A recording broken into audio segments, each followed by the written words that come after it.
म्हणजे विद्यार्थ्यांमधले सुप्त गुण शोधणं, या सुप्त गुणांचं संवर्धन करणं आणि त्याला योग्य व्यासपीठ मिळवून देणं, या तीन क्रियाची तर एकत्रित घडतात. त्याला एज्युकेशन असं म्हटलं जातं, शिक्षण. पण खरंच आमच्या मुलांमधले सुप्त गुण आम्ही शोधतो, त्याच्यातल्या सुप्त गुणांचं संवर्धन करतो, त्याला योग्य व्यासपीठ मिळवून देतो, मग आम्ही कसलं शिक्षण देतो? सगळ्यात महत्वाची गोष्ट आहे ती आमची ती आहे, प्रत्येकात काही ना काही आहे. भले सगळ्यांमध्ये सगळं नसलं तरी त्यात जे आहे त्याचा शोध घ्यावा, त्याचा विकास करावा आणि त्याच्या बळावर जग घडवावं, ही सगळ्यात मोठी अपेक्षा आहे. जगातलं सगळ्यात श्रीमंत ठिकाण कुठलं आहे तुम्हाला माहिती आहे? सगळ्यात श्रीमंत स्मशान. कारण त्या परमेश्वरानं प्रत्येकाला काही ना काही अलौकिक गुण दिलाय, ज्या गुणाच्या बळावर जग घडवता येऊ शकतं. पण दुर्दैवानं आपल्यात हा गुण आहे हेच आपल्याला माहिती नाही, माहिती पडत नाही. चौघांच्या खांद्यावर गेला तरी आपल्यात काय होतं याचा पत्ता त्याला लागत नाही. अशा असंख्यांचे असंख्य गुण त्यांच्या बरोबर स्मशानात त्यांच्या राखेबरोबर पडलेत. त्यातल्या एका गुणाच्या बळावर सुद्धा जग समृद्ध झालं असतं, पण दुर्दैवानं त्याच्यातल्या गुणाचा त्याला पत्ताच लागला नाही. सगळ्यांचे सगळे गुण तिथं आहेत, म्हणून मी स्मशानाला जगातलं सगळ्यात श्रीमंत ठिकाण मानतो. महत्वाचं काय आहे, तुमच्यात काय आहे ते जाणा. आहे सामर्थ्य आहे, पण काय आहे, काय करू शकतो? शिक्षण महत्वाचं आहे, आम्ही सरसकट मुलांना शिकवतो, शिकवायलाच हवं. पण सगळ्यात महत्वाचा प्रश्न आहे, आमची 100 पोरं पदवीधर झाली तर सरकार त्यापैकी फक्त 14 जणांना नोकऱ्या देऊ शकतं. उरलेल्या 86 जणांनी करायचं काय? मग तो नेमकं काय करणार? हजारोंच्या बेकारांच्या फौजा मी उभा करत निघालो, नेमकं काय आहे? मग आमच्या विद्यार्थ्यांची नेमकी दिशा कुठली, काळ कुठला, कुठं जायचंय ते? मला वाटतं पालकांनी हे त्याला सगळ्यात आधी सांगितलं पाहिजे. कुठं जायचंय हे ठरलं तर रस्ता ठरवता येतो. तुम्हाला कुठं जायचंय तेच माहिती नसेल तर कुठल्या रस्त्यानं जाल? आमच्या पोरांची अडचण अशी झाली आहे, त्यांना कुठं जायचंय हेच माहिती नाही, फक्त जा एवढं आम्ही सांगतो आणि मग अडचण होते. सगळ्यात महत्वाची अडचण होते. ठरवा. वयाच्या 12व्या वर्षी मासाहेबांनी, जिजाऊसाहेब आणि शहाजीराजांनी ठरवलं आपल्या पुत्रांनी काय करायचंय. 12व्या वर्षी ठरलं. थोरले शहाजी पुत्र संभाजीराजे शहाजीराजांबरोबर कर्नाटकात राहतील, धाकटे शिवबाराजे मासाहेबांबरोबर पुण्यात येतील, शिवबाराजे महाराष्ट्रात राज्य उभा करतील आणि संभाजीराजे कर्नाटकात. ठरल्यानुसार 12 वर्षाचे शिवबाराजे मासाहेब जिजाऊंच्या सोबत पुण्याकडे जायला निघाले. जातेवेळी एका पित्यानं आपल्या या पुत्राला काय द्यावं? निघाले शिवबाराजे, 12 वर्षाचे आहेत. मग शहाजी राजांनी जातेवेळी त्यांना काय द्यावं? आपला मुलगा जर कुठे निघाला तर आम्ही काय देतो? डबा, वेळेवर खा. फारच काळजी असेल तर आई सांगते नीट जा, नीट ये. आधीची काळजी असेल तर आई म्हणते बसमध्ये बसताना मधल्याच सीटवर बस. बाळ म्हणतं का? नाही, पुढनं कुणी ठोकलं तरी तू सुरक्षित, मागणं कुणी धडकलं तरी तू सुरक्षित. बाळा तू जगला पाहिजे. मग 12 वर्षाच्या शिवबाराचे काय दिलं शहाजीराजांनी? स्वप्न दिलं, ध्येय दिलं, महत्वाकांक्षा दिली. स्वतः शहाजीराजांनी संस्कृत मधून तयार केलेली मुद्रा आपल्या 12 वर्षाच्या पुत्राच्या हाती सोपवली. काय होता मुद्रेत? प्रतिपच्च चंद्र लेखेव वर्धिष्णू विश्ववंदिता शहासुनो शिवसैषा मुद्रा भद्राय राजते. एक पिता आपल्या पुत्राला काय सांगतोय? प्रतिपदेच्या चंद्राच्या कलेप्रमाणे तुमचं राज्य वाढत जाईल आणि एक दिवस त्या विश्वाला वंदनीय होईल. 12 वर्षाचे असताना ध्येय दिलं, तुम्हाला राज्य उभा करायचं आहे. 12 वर्षाचे असताना तुम्ही तुमच्या 12 वर्षाच्या मुलाला ध्येय दिलंय? त्यांनी काय करायचंय ते ठरवलंय? ठरवा, तर त्याला पुढचा प्रवास ठरवता येईल, तर त्याला मार्ग ठरवता येईल. सगळ्यात महत्वाची गोष्ट आहे तिथे. मी रस्त्यानं निघालो होतो, बस स्टँडला जायचं होतं. अर्धा तास चाललो तरी बस स्टँड येईना. शेवटी कंटाळलो. तोच पाठीमागून रिक्षावाला आला, त्याला मी थांबवलं. म्हटलं बस स्टँडला येशील का? म्हटलं येतो ना. म्हटलं किती घेशील? म्हटलं 100 रुपये. मी म्हटलं अर्धा तास चाललोय, आता थोडंच राहिलं असेल बस स्टँड, कशाला 100 रुपये द्या? मी म्हटलं राहू दे, जातो माझा मी चालत. मी आणखी 15 मिनिटं चालत गेलो.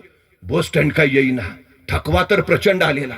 परत तोच रिक्षावाला माझ्या पाठीमागून आला. मी परत त्याला थांबवलं. अरे म्हटलं आता बस स्टँडला येशील का? म्हटलं येतो ना.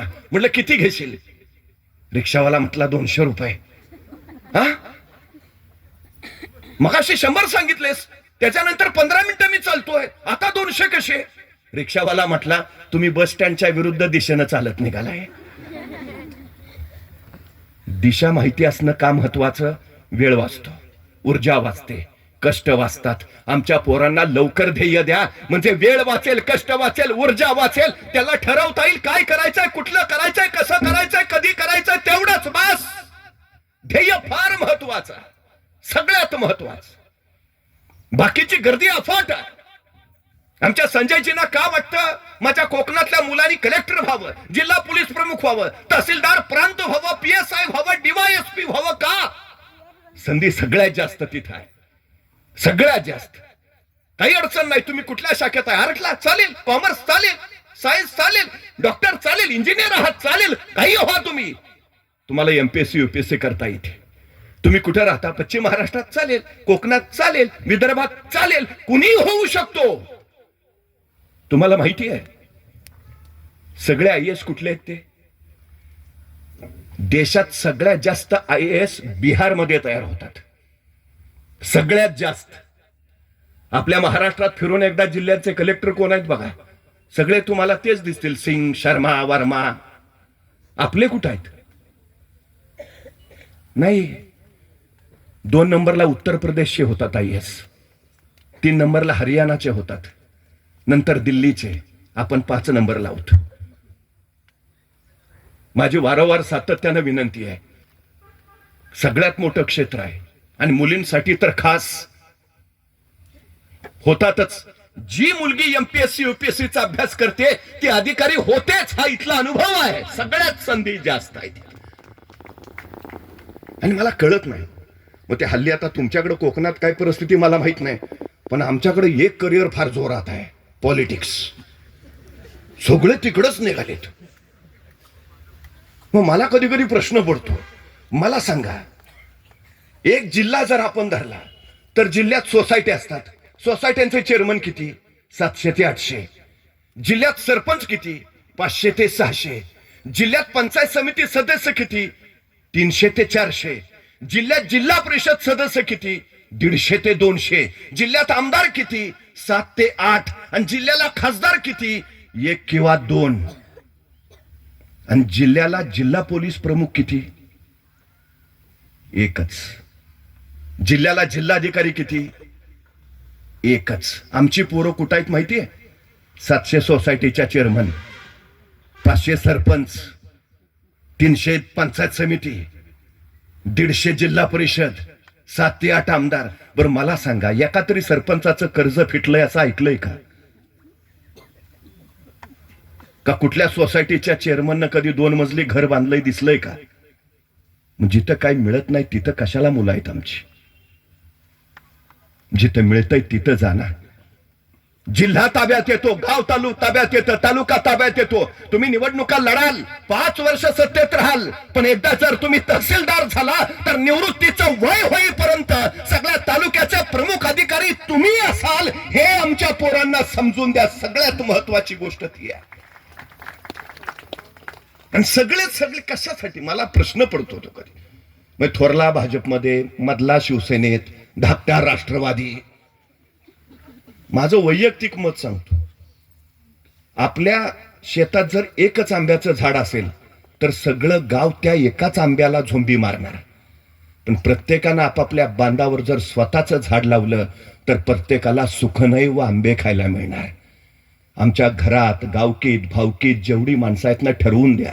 तू राजकारणात जा, तू सैन्यात जा, तू पोलिसात जा, तू UPSC कर, तू MPSC, तू शिक्षक हो, तू शेतीचं बघ, तू आंब्याची बाग, तू नारळाची बघ. सगळे सुखात राहतील. अडचण काय आहे? गरजेची गोष्ट जर कुठली असेल तर ही. आमच्या पोरांना ते सांगा, तुम्ही करू शकता. सचिन तेंडुलकरला इयत्ता 4थीत असतानाच वाटलं मला क्रिकेट खेळायचं आहे. वडिलांनी सांगितलं तेच कर, तू क्रिकेटच खेळ. वयाच्या 4थ्या वर्षी, 4थीत असताना त्याचं ध्येय ठरलं क्रिकेट. तुम्हाला माहिती आहे सचिन तेंडुलकर 12वीला इंग्रजीत नापास आहे, पण आज 12वीच्या इंग्रजीच्या पुस्तकात सचिन तेंडुलकर वर धडा आहे. यशाचा धडा गिरवायला एवढा धडा पुरेसा आहे.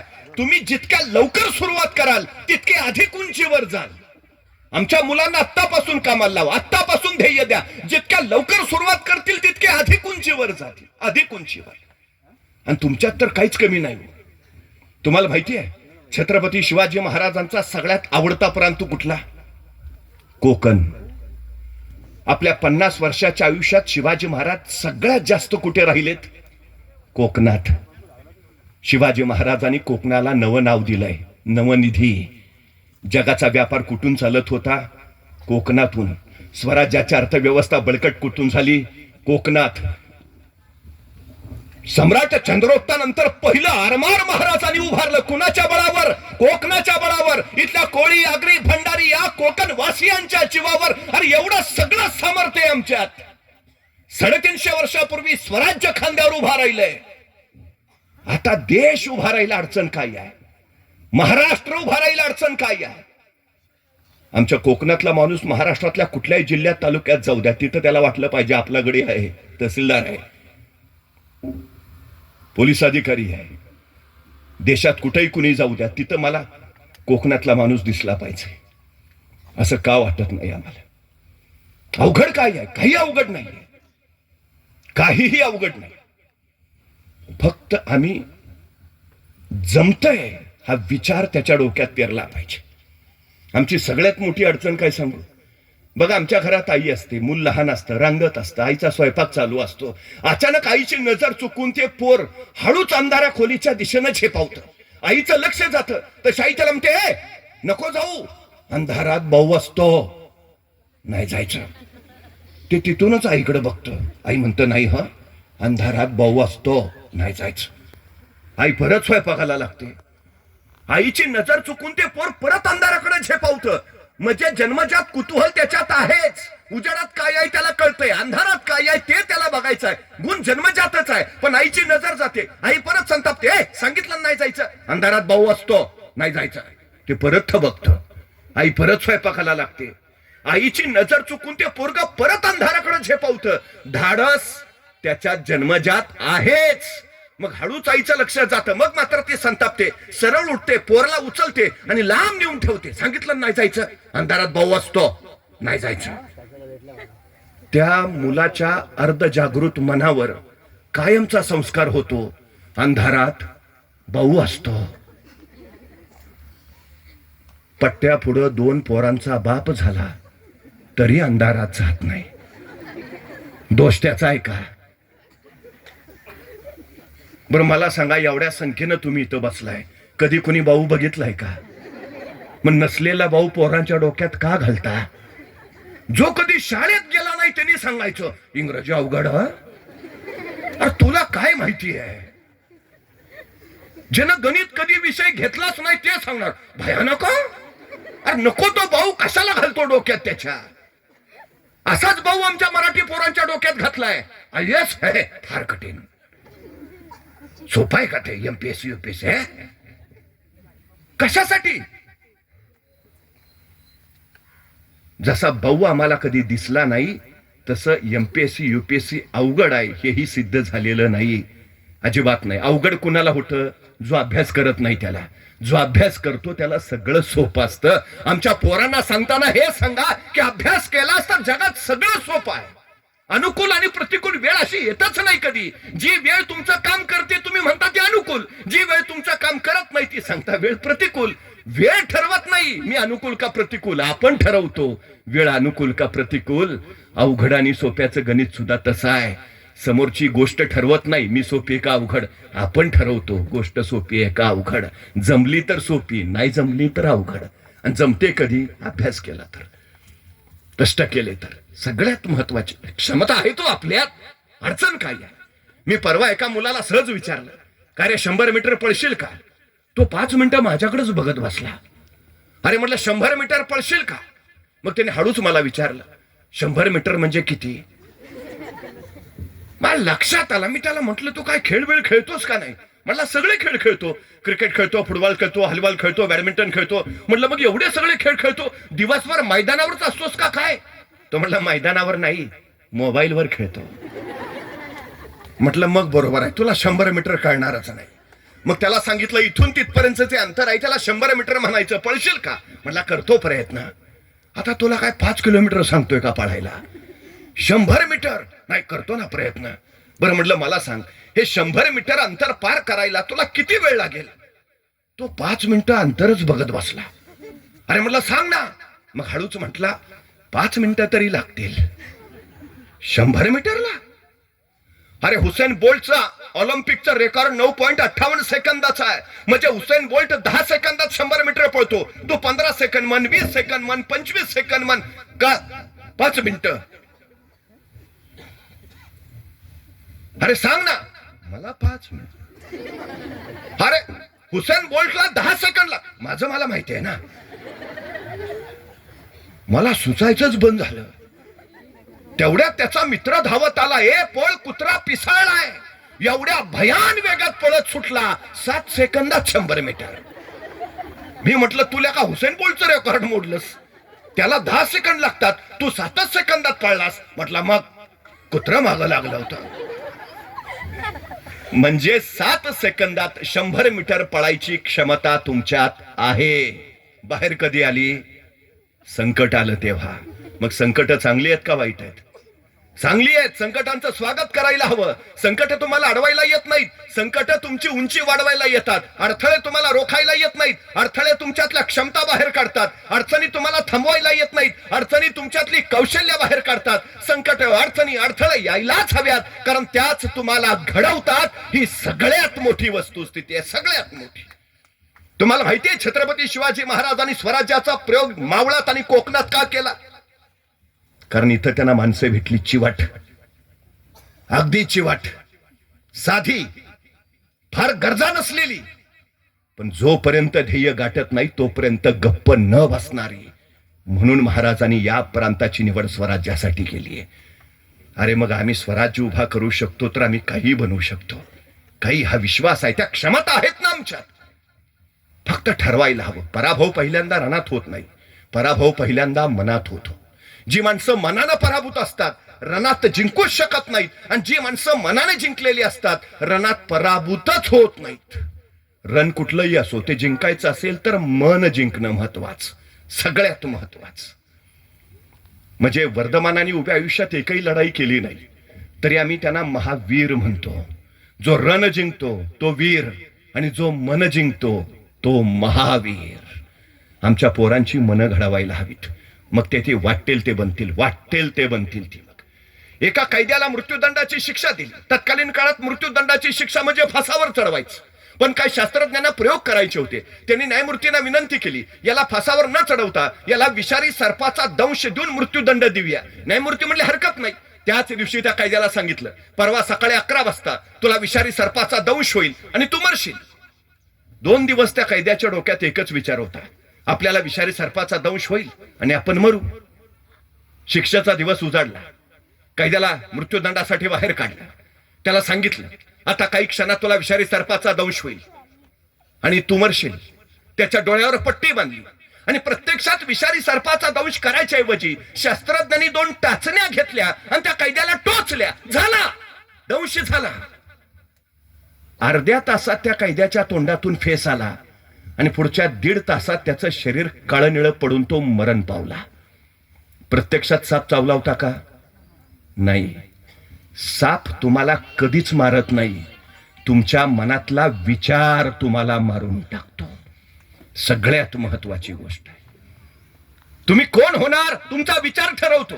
तुम्ही काय होणार नाही तुमच्या मनातला विचार ठरवतो. तुम्ही कसे घडाल तुमचा विचार ठरवतो. बाकी दुसरं कुणी नाही. या जगात कुणाच्यातही एवढं सामर्थ्य नाही की तुमचं भविष्य कुणी दुसरं घडवू शकेल. अजिबात नाही.